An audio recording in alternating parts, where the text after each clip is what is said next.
Le doy la bienvenida. Estoy muy contento esta mañana de volver a verlos, de mirar sus hermosos ojos, ¿sí? De mirar sus ojos. Iba a decir de mirar su sonrisa, pero no la veo. Bueno, la de mi esposa sí, porque ella trae una máscara transparente. Es hermoso estar juntos, ¿no es cierto? Sí, es hermoso estar juntos. Lo que dijo Silvia hace unos minutos es una verdad tremenda. Somos los sobrevivientes de un cataclismo universal, de un evento sin precedentes. Somos sobrevivientes y así nos mantendremos, porque Dios es bueno. Nunca en la historia de la humanidad había pasado algo como esto y nos tocó vivirlo, Kevin. Nos tocó vivirlo así. Le contaremos a nuestros hijos y nietos, a nuestros nietos, ¿verdad?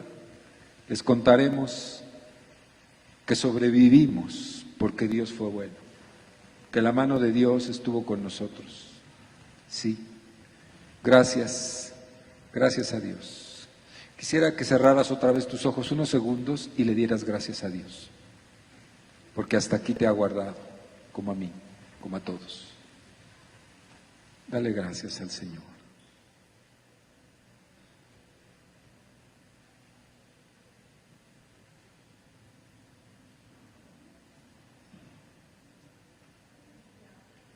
Bendito sea el Señor. Gracias. Es de agradecerse, ¿no? Meditaba en este canto que entonaron los muchachos, que dice, aunque no puedas ver, Dios está obrando. ¿Sabes que el Señor a veces responde sin palabras? ¿Sabes que el silencio de Dios es una respuesta? Estamos tan acostumbrados siempre a que preguntamos y el Señor tiene unas formas muy especiales, a veces raras a nuestro entendimiento, pero sus respuestas son poderosas, son contundentes. Créame que yo le he preguntado al Señor cosas, le he preguntado cosas que han pasado 3, 4, 5 años y entonces me responde. Claramente, pero sus respuestas son devastadoras para mí, ¿no? O sea, tremendas cosas Dios me ha contestado. Si tú eres como yo, espero que no, pobre de ti, ¿verdad? Pero si eres cabeza dura como a veces yo soy, cada día se me va quitando un poquito, pero si eres así, poco a veces hasta incrédulos, escépticos, yo así he sido y Dios me ha ido transformando. Lucho con mis pensamientos, con mi forma de analizar la vida y las cosas, pero cada día gano un poquito más de terreno en la fe. Cada día un poquito. A veces paso tortuga, pero cada día, y me pregunto muchas cosas, y le pregunto a Dios. Hay muchas cosas que yo no sé, ni tengo respuestas. Y le pregunto a Dios y casi nunca me contesta el Señor en el momento. Yo quiero saber los cómo, los porqués y los cuándos y los quién, ¿no? Y el Señor casi nunca me contesta inmediato. Pero cuando viene la respuesta me deja con la boca abierta. Así que si yo te recomendaría como un consejo, si Dios no te está contestando en este momento los porqués, no te desesperes. Cuando te conteste te va a dejar boquiabierto. De verdad. Así es nuestro Dios. Aunque no puedas ver, Él está obrando. Aunque no puedas verlo en medio de esta pandemia, Dios está obrando. ¿Creen? Aunque tú digas, es que no, a mí me urge. No, a mí me urge. Si no es con Él, me voy con la guadalupana o me voy a ver a dónde. Pero alguien me tiene que contestar. Tranquilo.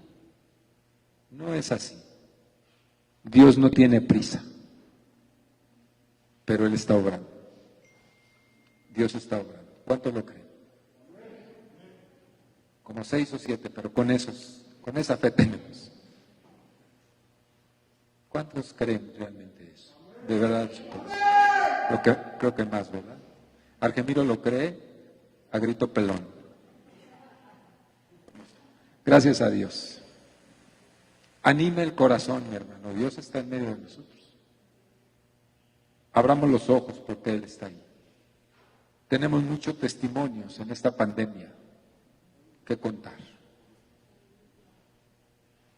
Ya lo hablaremos en su momento. Por hoy vamos a considerar la palabra de Dios y hemos estado en una serie de enseñanzas. Algunos han estado, la mayoría, algunos se habían desconectado, no sé por qué, pero la mayoría sí ha estado en esta serie de enseñanzas que son 10 enseñanzas basadas en el capítulo 1 de la carta a los Efesios, que yo le titulé 10 bendiciones que Dios hizo para ti. Para ti, para mí.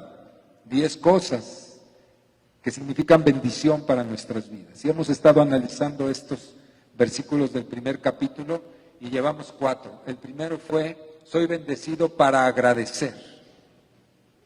Soy bendecido, fuiste bendecida y estás siendo bendecida para agradecer. No hay cosa más hermosa que una persona más bien agradecida, ¿no? Y no hay cosa más triste que una persona mal agradecida, ¿no? Bendecidos para agradecer.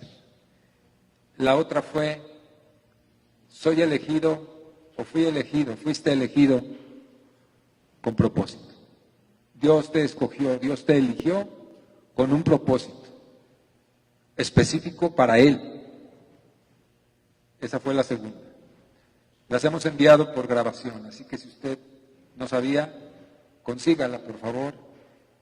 La tercera fue que Dios nos hizo sus hijos. Y es un privilegio entender, saber y asumir y vivir como hijos de Dios. La cuarta fue que Él nos bendijo con su gracia preciosa en Cristo Jesús.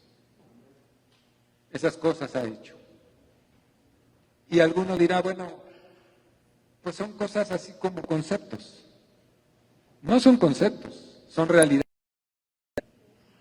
Y quien comprende esa realidad, quien la asume, la cree y la vive, hermano, la vida cambia. Y la vida prospera en todos los aspectos, hasta en el material. Créanlo, créanlo. Hoy vamos a ver la quinta bendición que Dios ha hecho para nosotros, que es maravillosa. Se llama, nos redimió según las riquezas de su gracia. Gracias. Voy a repetir. Basados en el versículo 7, en quien tenemos redención por su sangre, el perdón de pecados según las riquezas de su gracia. Vamos a ver esto.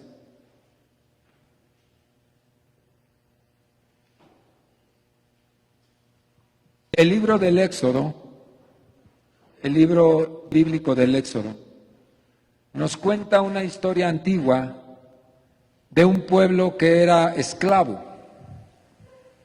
y que vivía en el país o en el reino de Egipto, del Egipto antiguo. La liberación a la que me refiero fue posible por la pura gracia de Dios. Por la pura gracia de Dios. Él salvó a ese pueblo, lo libertó o lo liberó por el puro poder de su gracia. No había manera de salvar a ese pueblo de la esclavitud. De veras, usted lo lee la historia y se da cuenta de que humanamente no había forma de salvar a ese pueblo de ser esclavo. Habían vivido 400, poquito más de años, esclavos, el pueblo de Israel. Y en aquellos tiempos, Egipto era un imperio con ejércitos poderosos. quizás el más poderoso de todo el mundo conocido en ese momento. Y sus sirvientes esclavos eran los judíos. No había manera humanamente de salir de esa condición. Usted y yo no podemos entender lo que significa ser esclavo, porque nunca lo hemos sido, ni siquiera sirvientes. Y no me refiero que alguien pueda haber servido a alguien en su casa o lo que sea, no me refiero a eso. Un sirviente era otra cosa, era menos que la nada.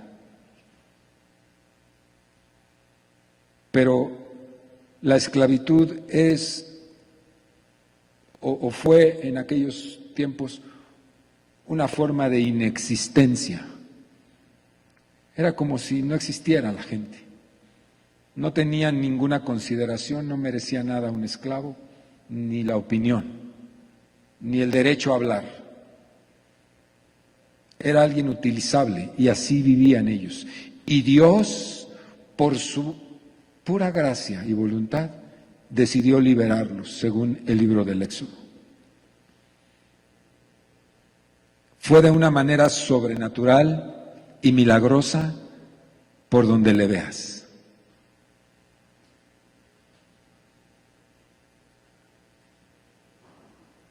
El evento milagroso, extraordinario, de que un ángel, que le llama ahí el ángel de la muerte, ¿no? El ángel de la muerte dice que omitió matar a los primogénitos de las casas que tenían en los dinteles de las puertas la sangre de los corderos sacrificados. ¿Se acuerda de toda esta historia? Usted la conoce muy bien. Yo quisiera revivirlo por un momento, ese hecho. Cuando yo lo he visto en las películas, se le pone a uno la carne de gallina porque viene como si fuera una nube de smog, ¿verdad? Una nube negra sobre la ciudad de Egipto, ¿verdad? Viene y pasa por las casas y entonces comienzan a gritar las mujeres y los hombres cuando se le va la vida a los primogénitos a causa del ángel de la muerte. Hay quienes se han atrevido a decir que fue una epidemia, pero que le afectó a algunos solamente, una epidemia tipo selectiva así. El caso es que murieron los primogénitos, pero murieron los primogénitos de las casas que no tenían en los dinteles de sus puertas la sangre de los corderos como se había previsto, como se había prevenido al pueblo. Ponle sangre, de la sangre que se derrama, mata a un cordero y de la sangre que se derrama, pinta claramente, pone en los dinteles de tus puertas, para que cuando el ángel de la muerte pase, no te mire, omita su acción sobre tu vida, sobre tus hijos primogénitos. Y pasaba la nube negra y los gritos desgarradores de las madres y de las familias cuando veían morir a sus hijos primogénitos. No quiero imaginarme. Yo he estado diciendo en este tiempo, usted sabe, yo soy pediatra, esa es mi profesión. Y yo no quiero imaginarme por un momento que esta pandemia hubiera afectado a los niños. Por un momento, nada más. Yo creo que si hubiese sido así, no nos hubiera importado salir a las calles. No nos hubiera importado nada con tal de resguardar a nuestros hijos, a nuestros niños. Si hubiese sido así, lo voy a decir de esta manera, les doy mi palabra de honor que la gente se resguarda en sus casas. Se resguardan porque se resguardan. Si los niños hubieran sido afectados por la pandemia. Pero véalos, mírelos. Hermosos los niños. Vamos a darle un aplauso a los niños.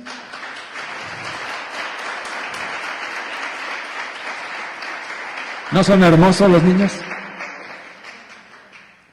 Y nuestro precioso Dios guardó sus vidas. Guardó sus vidas. Hubiera sido la locura. Si de por sí estamos medio locos ya, ¿verdad? Con esto, hubiera sido el desquiciamiento mundial si nuestros niños son trastocados. Porque como dice la popular señora esta fodonga, ¿no? Pues a uno como quiera, ¿no? Pero las criaturas, no sé cómo se llama doña Chana. ¿Por qué? Porque, ¿no? Imagine entonces usted, imagínate, Chayo, lo que hubiese sido. Tú tienes nietos, ¿no? ¿Los quieres? ¿Los quieres? ¿Machín? ¿Sí? Nada más por un segundo, pensar que algo les pudiera pasar. Pero acá les pasó. Les sucedió. No a los grandes, no a los viejitos, no a los de la tercera edad.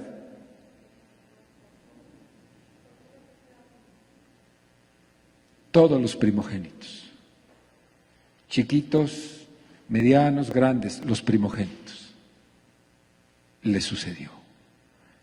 Era un clamor horroroso, devastador, terrorífico. Pero el ángel de la muerte pasó de largo en aquellos hogares donde la sangre de los corderos se encontraba manchando los dinteles de las puertas, porque Dios así lo dijo. ¿No has sentido en algún momento, por alguna razón, que los dinteles de tus puertas tienen sangre de cordero? ¿No lo has sentido? Sí. En la casa nuestra el ángel de la muerte se metió, pero se dio cuenta de que había sangre en los dinteles y salió huyendo. Y lo puedo decir, en Cristo Jesús nos hizo los mandados. ¿Sí o no, Kevin? No soy frívolo al decir esto, ¿eh? Dios nos guardó, como guardó a los primogénitos de Israel. Eso fue lo que pasó. Fue por su poder y por su gracia. Somos sobrevivientes. Sí lo somos, Silvia. Sobrevivimos, supervivientes de una condición devastadora. Así que omitió el ángel de la muerte atacar a los primogénitos. Ningún niño de las casas de los judíos murió esa noche. Ningún joven, ningún primogénito, ni sus familias. Este hecho fue el primer gran paso que Dios tomó para demostrar su poder ante cualquier incrédulo, comenzando por Faraón, ante cualquier escéptico. Dios tomó el primer paso y demostró una vez más que su poder es determinante. Y lo que Dios se propone, eso hace, digan lo que digan. Y fue la llave que abrió la puerta a la libertad de la esclavitud por el poder de Dios. Usted se sabe esta historia. El versículo que acabamos de leer hace alusión a eso. El versículo que acabamos de leer, el 7, hace alusión a eso. El apóstol Pablo nos habla acerca de nuestra salvación, al decir en quien tenemos redención por su sangre, el perdón de pecados según las riquezas de su gracia, está hablando de tu salvación y de la mía. Quiero hacerte una pregunta antes de continuar. ¿Tú eres salvo por la sangre de Cristo? Si tú eres salvo por la sangre de Cristo, esto es algo que debes saber, conocer a fondo y asumir. Si tú no eres salvo por la sangre de Cristo, porque puede haber gente que ha venido 10 años, 15 años, 5 años, 20 años, pero francamente sabe que no es salva y sabe, como dicen Gloria y como dice Silvia, saben que no son salvos, lo saben, o sea, dicen, pues yo sí he venido, pero realmente no soy salvo. Bueno, pido a Dios que al comprender esto que vamos a ver hoy, tú puedas decir, yo soy salvo por la sangre de Cristo.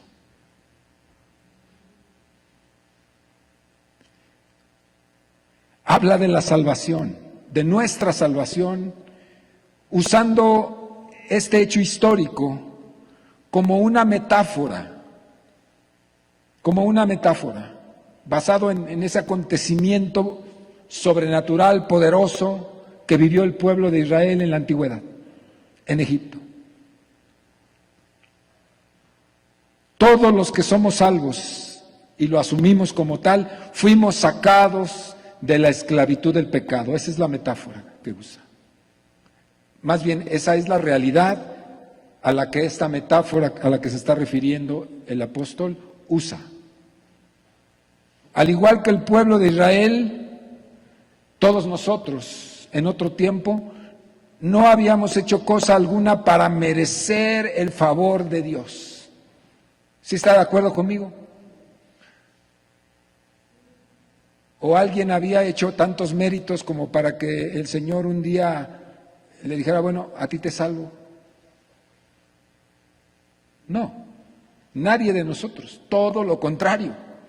Éramos hiperdeudores, transgresores, malhechores, perversos algunos, terribles, desobedientes, rebeldes. Eso fuimos en otro tiempo. Eso fui. Probablemente tú eso fuiste. Seguramente. En eso consiste la gracia, en que no lo merecíamos ni por un momento, ni por un segundo, no lo merecíamos. Ya lo habíamos tocado este punto. La gracia consiste en que no lo merecíamos. Si lo hubiésemos merecido, aunque sea un poquito, ya no es gracia. ¿Por qué? Pues porque lo mereces. Pero justamente el hecho de que no lo mereciéramos por nuestros delitos, pecados, transgresiones, en que vivíamos enlodados, esa condición fue la que atrajo el corazón de Dios a nosotros.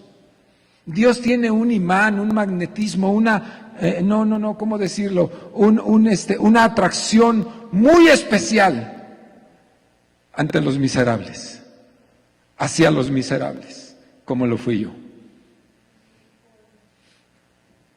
Tiene un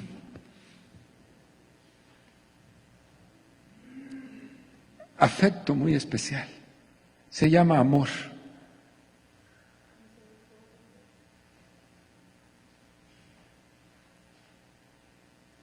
Qué extraño es Dios, ¿no? Los que no merecemos nada, Dios nos ama.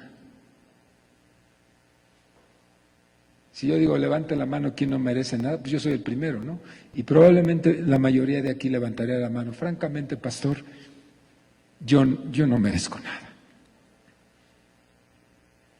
Pero el misericordioso corazón de Dios, lleno de amor, encuentra un atractivo en los que no somos nada, en los que no éramos nada sin Él. Y decidió levantarnos, y decidió amarnos, decidió perdonarnos, y nos hizo sus hijos. Ese es el corazón de Dios. ¿No le da gracias a Dios? Gracias. Sí, dele un aplauso al Señor. ¿Para qué se reprime? Más que un aplauso, ¿no? Ese es nuestro Dios. Precioso, precioso. Su gracia misericordiosa nos dio una dimensión de vida distinta a lo que conocíamos. Gracia es regalo inmerecido.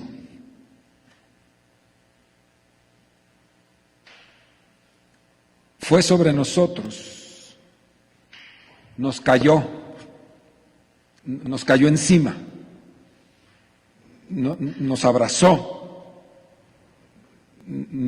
chocó con nosotros, se interpuso en nuestro camino, en la línea de caminar que íbamos, en la dirección que íbamos, se nos puso enfrente, nos agarró y nos envolvió y nos dijo: usted de aquí no se va, usted es mío. Y nosotros decíamos: no, y decía: ¿cómo no? ¿Cómo que no? Y nos besó, nos abrazó, se aferró a nosotros y dijo: yo he decidido y tú no mandas, déjame en paz, además ni lo merezco. Y él dice: pues no me importa, y es más, porque no lo mereces, por eso te lo doy, porque no lo mereces, para manifestar la gloria de mi gracia. Y ya al final dijimos: pues yo creo que mejor sí, ¿no? Gracias, Señor. Aquí encontramos dos elementos, en este texto encontramos dos elementos muy interesantes de esta metáfora, muy importantes, que describen la forma como Dios realizó esta salvación para nosotros. Escuchen, dos elementos en este texto. Los dos tienen que ver con el sistema de sacrificio del Antiguo Testamento. Usted sabe, porque ha leído la Biblia o porque ha escuchado, que en el Antiguo Testamento había un sistema de sacrificios de animales dentro de las actividades religiosas del pueblo de Israel, establecido por Moisés, establecido por Dios.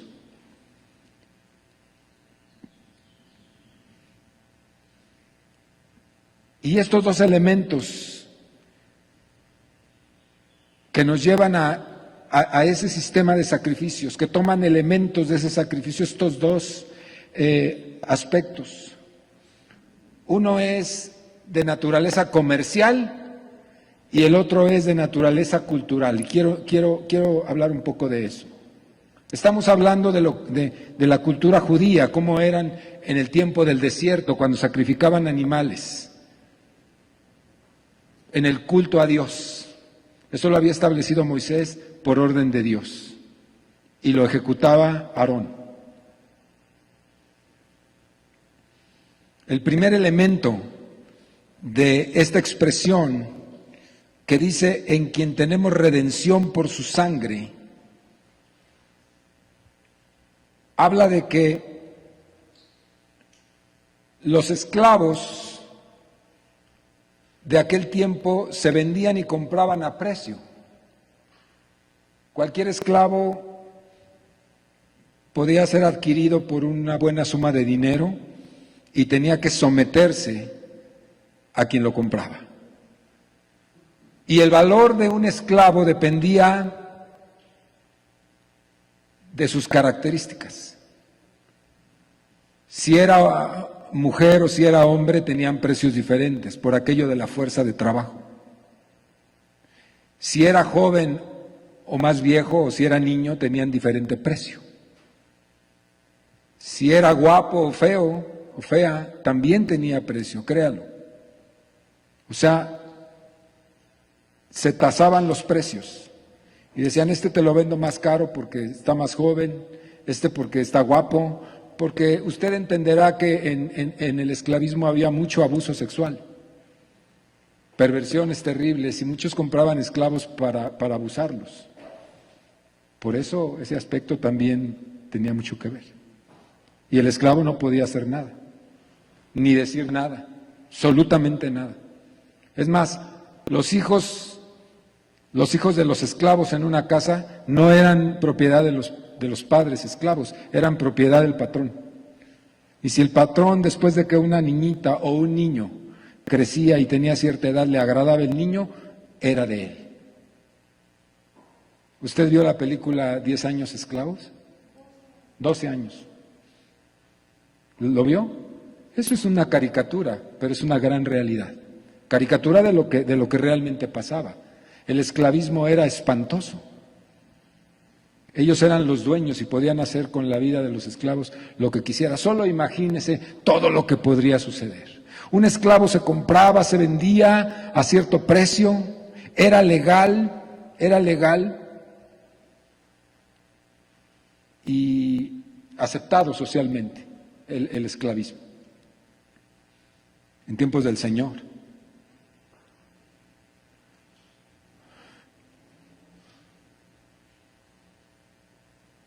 Un esclavo era una gran adquisición,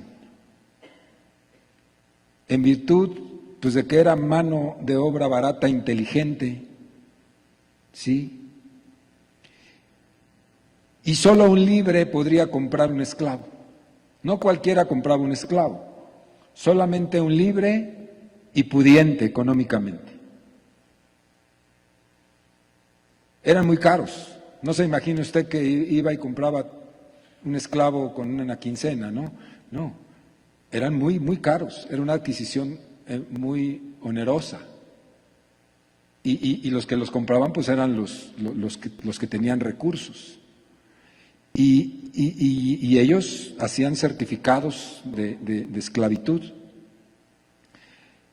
Un adquiriente, fíjese, uno tiene que investigar esto, un adquiriente de un esclavo tenía que garantizar la posibilidad de manutención del esclavo. Había normas, no nada más era así, ve al mercado y tráeme 2 jitomates, ¿no? No, el que compraba debía ser conocido y se debía saber, debía demostrar que tenía posibilidades de mantenerlo, de sostenerle, de darle de comer.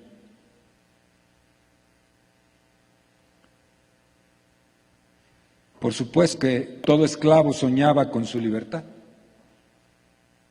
todo el tiempo. Es como los presos. No hay día que no despierten diciendo, mañana, la semana que entra. Y todo el mundo sueña en una cárcel con la libertad, ¿no es cierto? Así era igual. Todos soñaban con ser libres. Y muchos de ellos, se dice, que ahorraban dinero. Ellos no ganaban dinero, lo robaban o se daban sus maneras de ir ahorrando dinero, ¿verdad?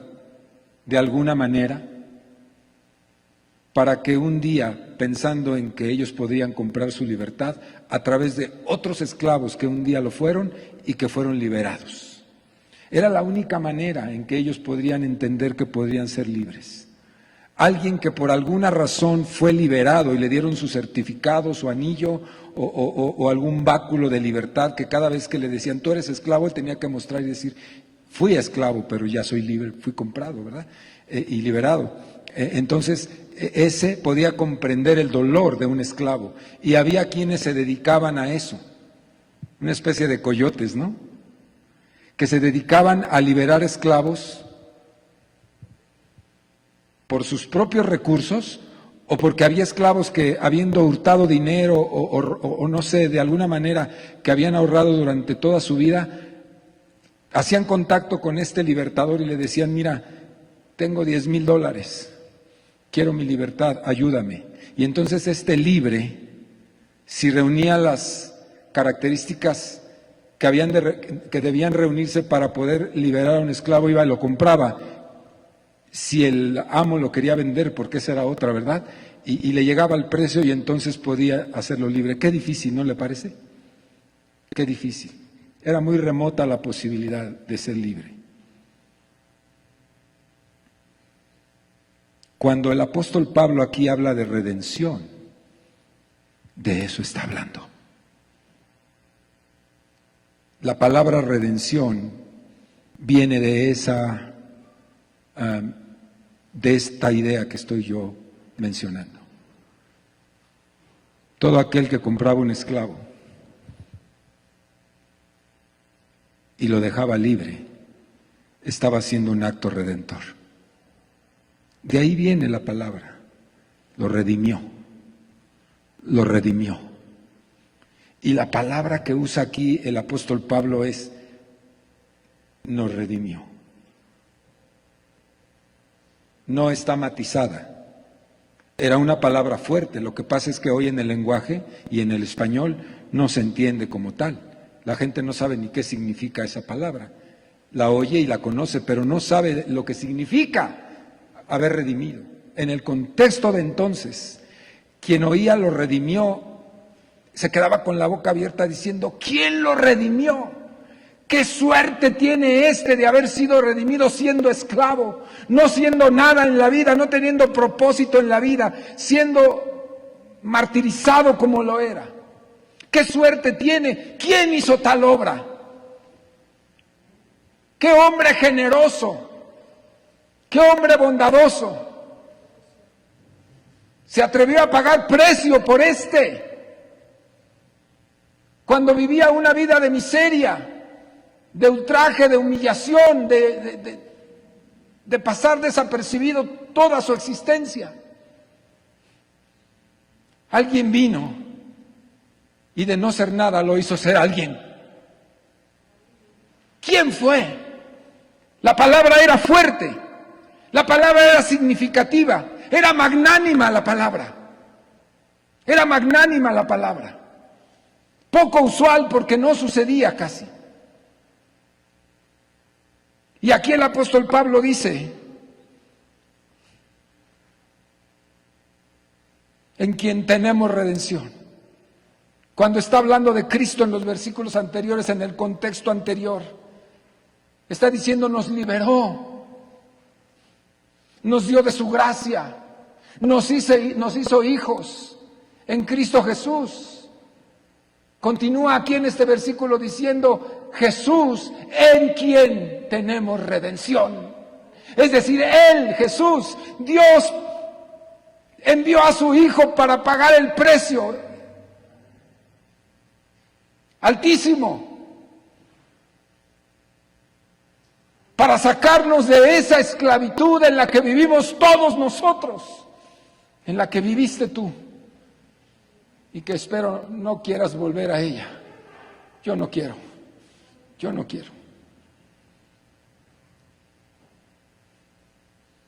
Espero que tú tampoco. Porque el precio fue muy alto. El precio fue la vida del Hijo de Dios. Nada menos. En quien tenemos redención. ¿No le parece algo fuerte? Él pagó el precio. Él fue nuestro libertador. El pago de la libertad de un esclavo se conocía así, como redención. Si un liberto pagaba el precio por la libertad de un esclavo, era legal dejarlo ir si él quería mediante un certificado que hiciera constar dicha negociación. Si alguien redimía a un esclavo, le tenía que dar un certificado y decía, consérvalo, no lo vayas a perder, porque es tu garantía de poder andar por el mundo libre. Cuando Pablo dice tenemos redención en su sangre, es que fuimos el objeto pasivo, no hicimos nada. Fíjate, eso es lo interesante, no hicimos nada. Tiene un sentido en voz pasiva, lo recibimos sin haber hecho nada. Nos fue dado por Cristo Jesús este maravilloso regalo de libertad.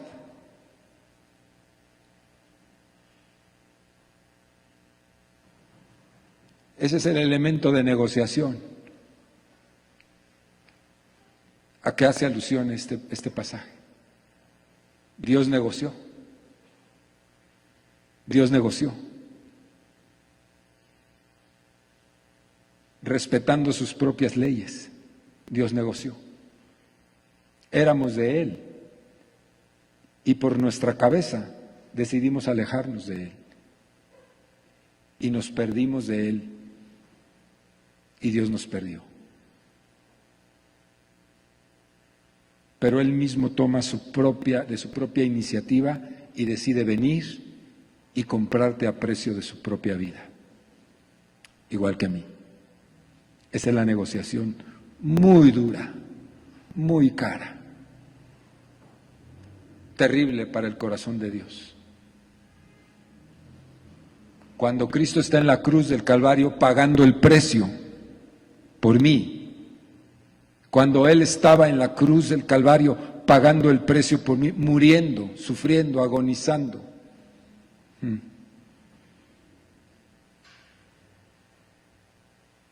Gritó, consumado es, el precio está pagado, habiendo dicho, ¿por qué me has abandonado?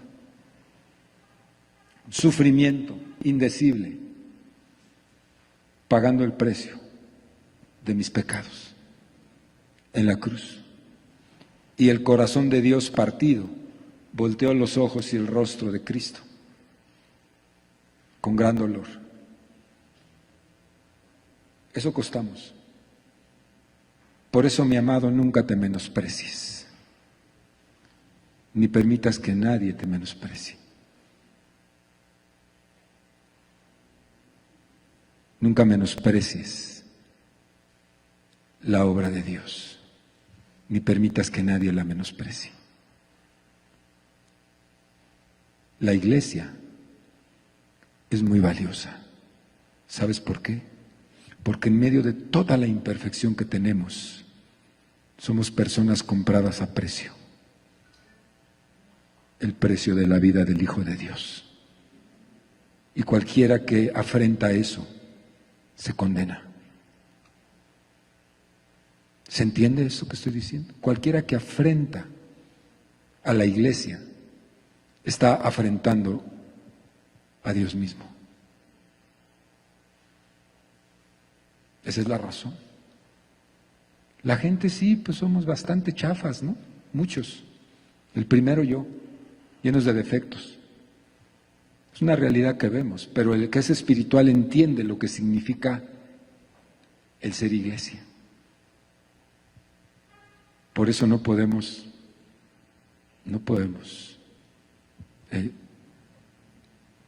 trastocar. La iglesia es intocable.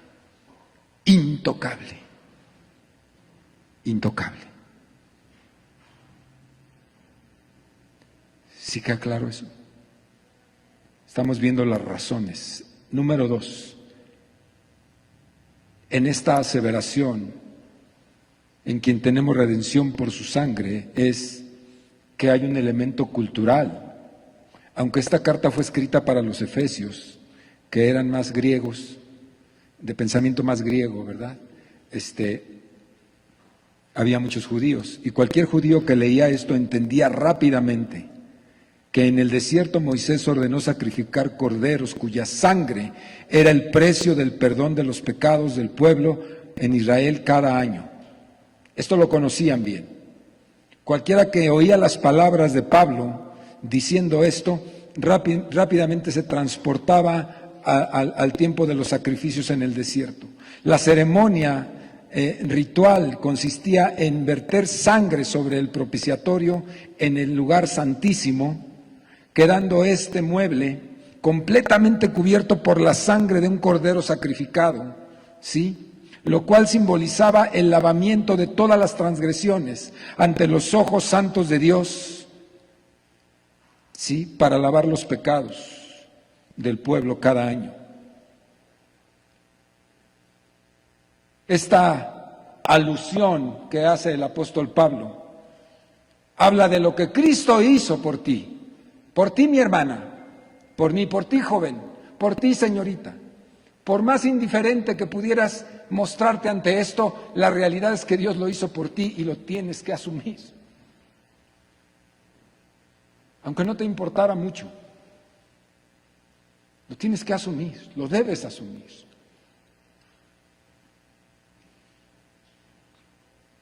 Cristo, el Cordero de Dios sacrificado, vertió su sangre en la cruz del Calvario para lavar los pecados tuyos y míos y de toda la humanidad. Esa es la realidad. Aquello era un tipo nada más, era una sombra de lo que había de hacer Cristo. Era un bosquejo, un boceto de lo que Cristo iba a venir a hacer. Por eso a Jesús se le conoció como el Cordero de Dios, que quita el pecado del mundo. ¿Lo ha escuchado? Si usted no lo ha estudiado aquí, por lo menos sí se acuerda de la tradición que hasta lo cantaba. Tú no lo sabes, Mari, pero allá de donde venimos todos nosotros, cantábamos, Cordero de Dios, que quitas el pecado del mundo. No teníamos ni idea de lo que estábamos cantando, pero lo que estábamos cantando era una realidad, era una realidad. Cuando Juan Bautista ve venir a Jesús, había hablado de él, había predicado acerca de él, su ministerio estaba centrado en él. Y el mismo Juan dice, yo no lo conozco, no lo conocía. Probablemente conocía a la persona que es Jesús porque era su primo, pero él no tenía una conciencia espiritual de que su primo era el Mesías, era el Cristo, era el enviado. Por eso dice, no lo conocía. Pero cuando lo ve venir, estando Juan bautizando en el río Jordán y con una multitud de sus seguidores, el Espíritu Santo le revela y le dice, es él, Juan, es este del que te envié a predicar. Y entonces esa revelación en ese momento cae sobre la conciencia de Juan y dice, él es el que yo les he dicho. Este es del que yo les predicaba, del cual no soy digno de desatar las correas de su calzado. Él es el que yo les he predicado, Él es la razón de mi predicación. Él es la razón de mi ministerio. ¡Qué corazón el de Juan! Hoy los pastores estamos viendo si se viene la gente aquí y que no me la vayan a robar de la otra iglesia. Y vivimos preocupados por eso.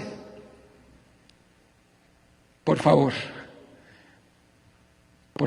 olvidemos eso. Eso no es importante.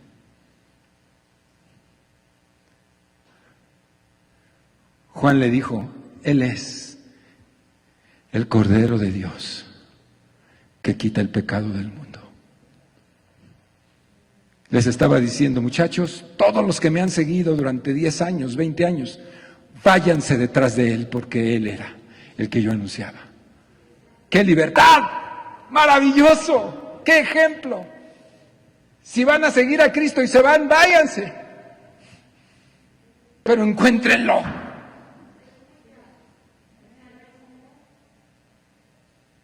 Pero encuéntrenlo. Vayan tras Él. Y dice el texto que los discípulos de Juan se fueron, la gran mayoría con Cristo. Y Juan estaba contento porque esa era su misión, abrirle el camino al Señor. Al decirle, Él es el Cordero, le está diciendo, no es un halago. Se oye bonito porque la palabra es un corderito así lindo, ¿no? Pero no es un halago, todo lo contrario. Está diciendo, Él es el que van a sacrificar. Él será el sacrificado. Ese lo van a matar. Será sacrificado para derramar su sangre y pintarle los dinteles de la vida a todos los que quieran creer en Él, para que el ángel de la muerte no los tome.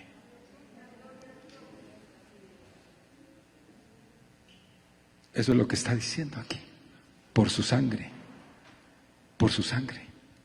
La sangre que Jesús derramó en el Calvario nos pintó para no morir, para que no haya lamento en nuestras casas.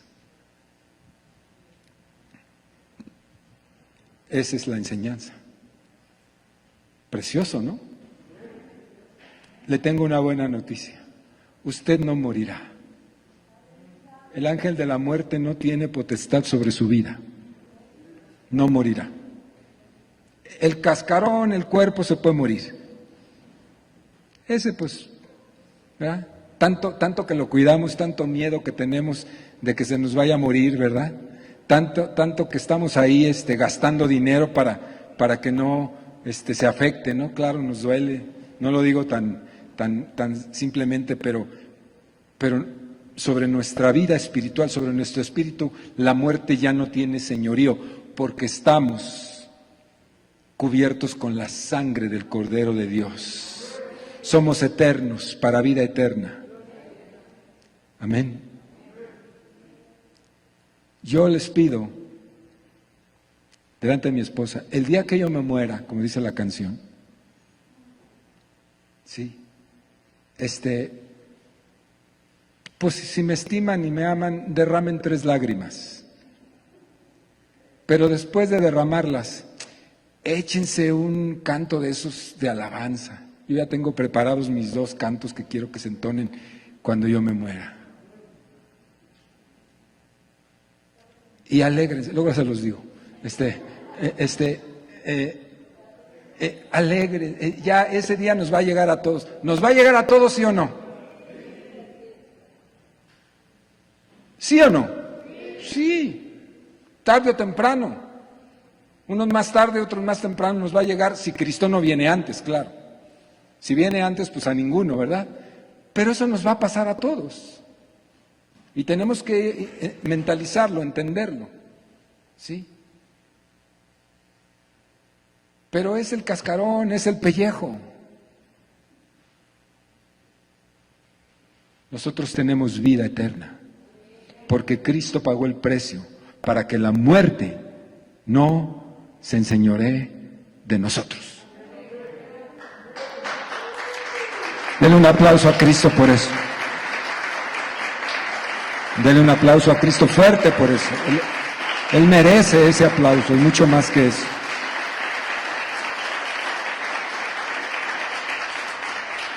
En el desierto Moisés ordenó sacrificar corderos cuya sangre era el precio del perdón de los pecados del pueblo de Israel cada año. La ceremonia ritual consistía en vertir la sangre del propiciatorio, quedando completamente cubierto, lo cual simboliza el lavamiento de todas nuestras transgresiones.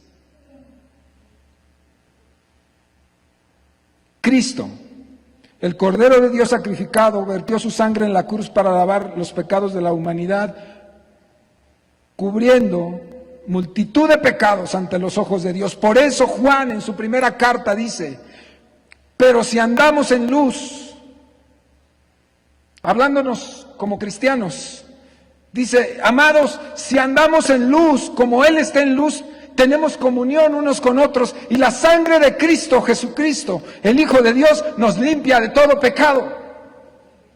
La sangre vertida en la cruz del Calvario nos limpia a los que estamos en la luz, en Dios. Y mire, no está hablando de perfección. No somos perfectos. Levante póngase de pie los perfectos, a ver. No, qué bueno que estamos en el mismo entendimiento. No somos perfectos. Hacemos trampas, tenemos vicios. Fallamos. Pero a pesar de eso, Dios dice: ustedes están en luz. Y la comunión de ustedes, de unos con los otros, es un hecho. Y la sangre de mi Hijo, dice el Señor, les limpió y les estará limpiando de todo pecado.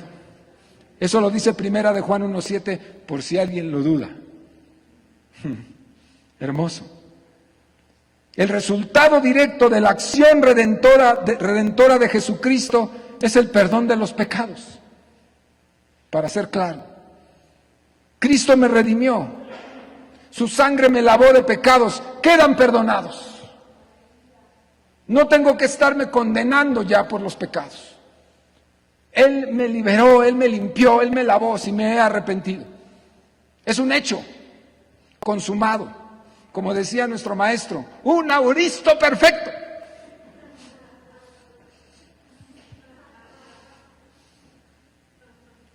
En un momento, todo se resolvió en la cruz.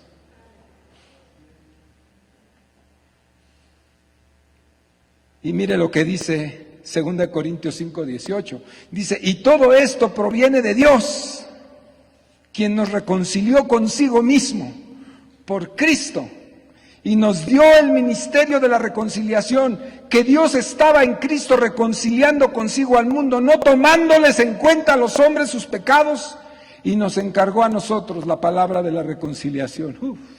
¡Qué cosa!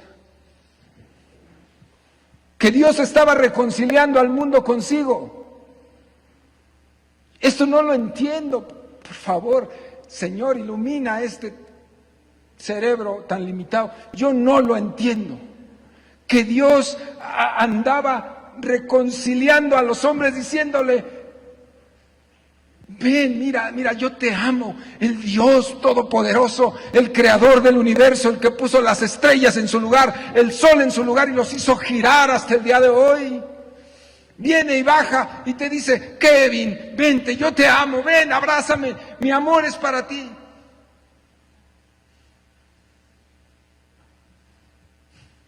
¿Tú lo entiendes? Yo no lo entiendo. Un Dios tan sublime no tiene necesidad de hacer eso. ¿Por qué? Eso es lo que no se entiende. Dios rogándote. El apóstol Pablo dice, como si Dios mismo rogara, como si Dios mismo rogara, como si Dios mismo rogara, reconciliaos con Dios, por favor. Mari, tú eres maestra, un día me lo tienes que explicar. Yo no lo entiendo.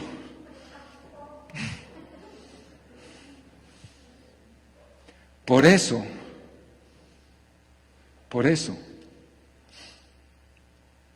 es que en Juan 3 es tremendo ese pasaje.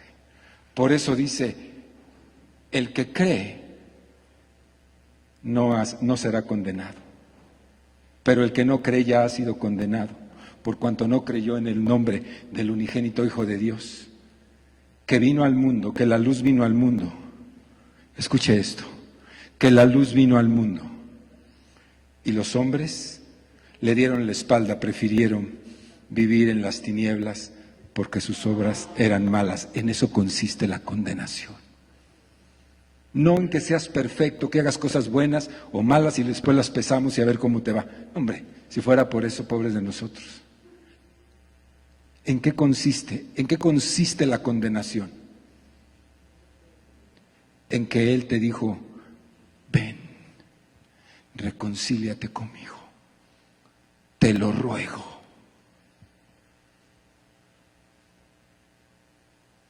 Y tú le dices, pues, déjame ver,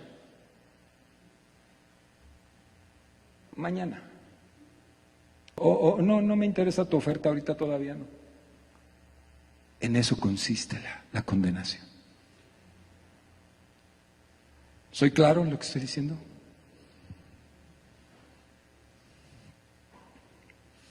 Qué tremendo, ¿no?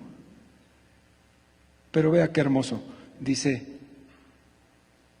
que nos reconcilió consigo mismo y nos dio ministerio de la reconciliación. O sea, lo que tú estás haciendo en tu célula, el trabajo que estás haciendo en tu célula, si no lo habías comprendido, es asumir lo que Él dijo que hiciéramos. Dice, nos reconcilió con Él y nos hizo agentes de reconciliación, que vayamos al mundo y que los reconciliemos con Dios. Ahí lo está diciendo. O sea, no es nada más que nos redimió y aquí estamos lindos, porque sí somos lindos, la verdad. Éramos re feos, pero Cristo nos hizo lindos. Pero no nos trajo para hacer eso.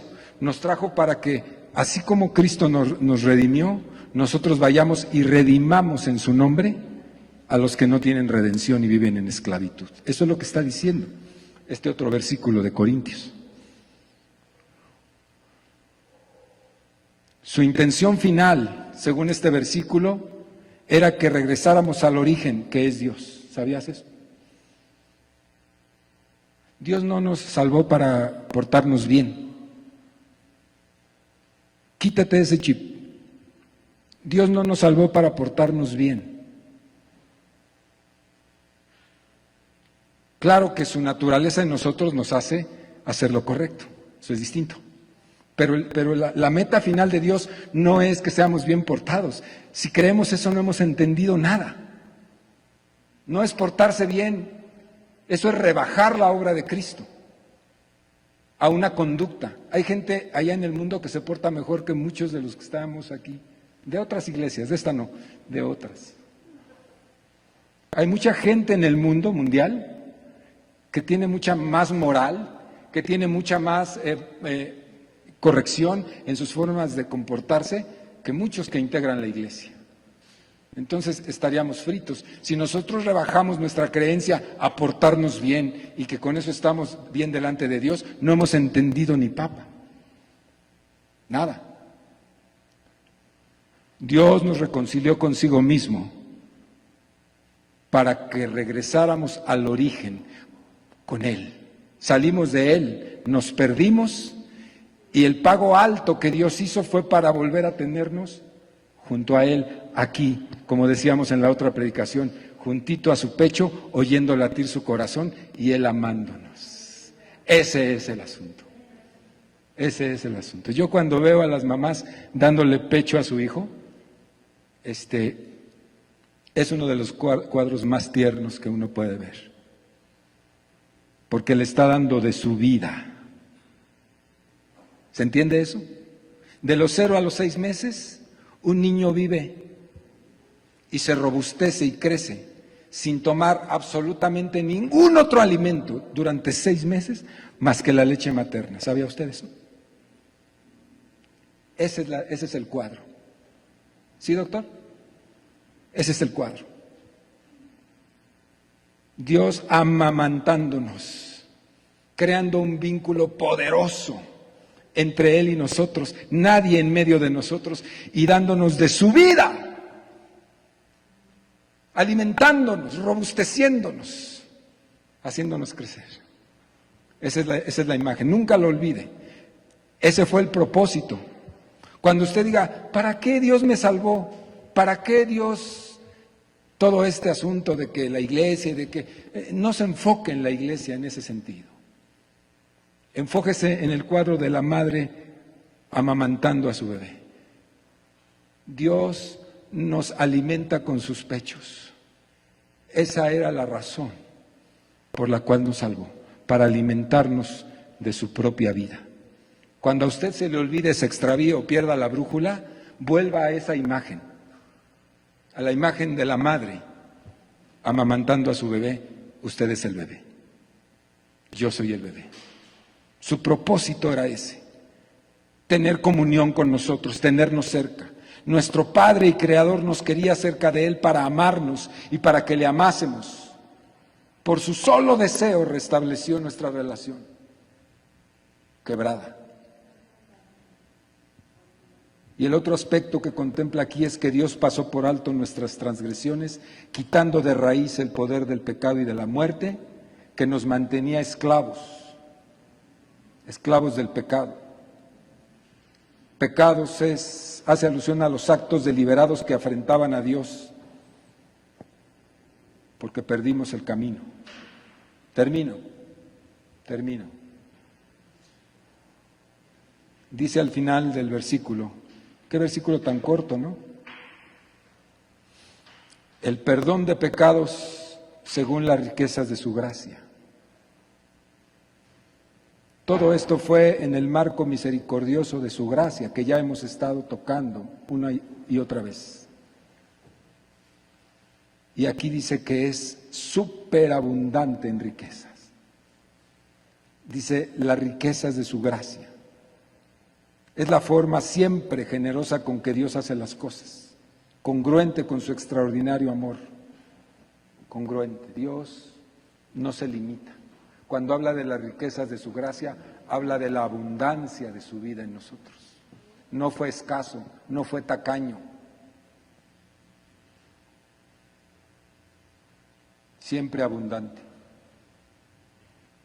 Si usted no ha descubierto a ese Dios, así como lo estamos describiendo,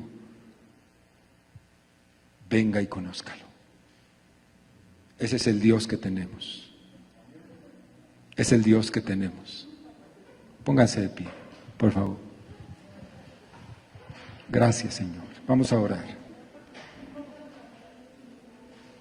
Es hermoso leer la palabra de Dios, reflexionarla.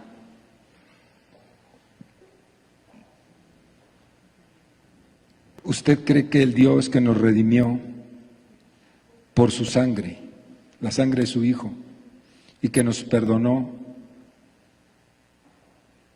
y nos enriqueció con ese perdón, se va a olvidar de usted? ¿Tiene problemas? ¿Usted tiene problemas? Este Dios abundante no se va a olvidar de usted. Él juró por su propio nombre, no habiendo nada más alto por lo cual jurar. Y dijo, voy a estar contigo todos los días de tu vida. Si tú lo crees, lo asumes, descansa en Dios. ¿Tienes problemas? Echa tus cargas sobre Él. Tome ánimo tu corazón. Una de las cargas más grandes es la descalificación propia. La descalificación propia, ¿sabías eso? Yo descubro que uno de los más mortíferos venenos para la fe es la autodescalificación. ¿Estás de acuerdo conmigo?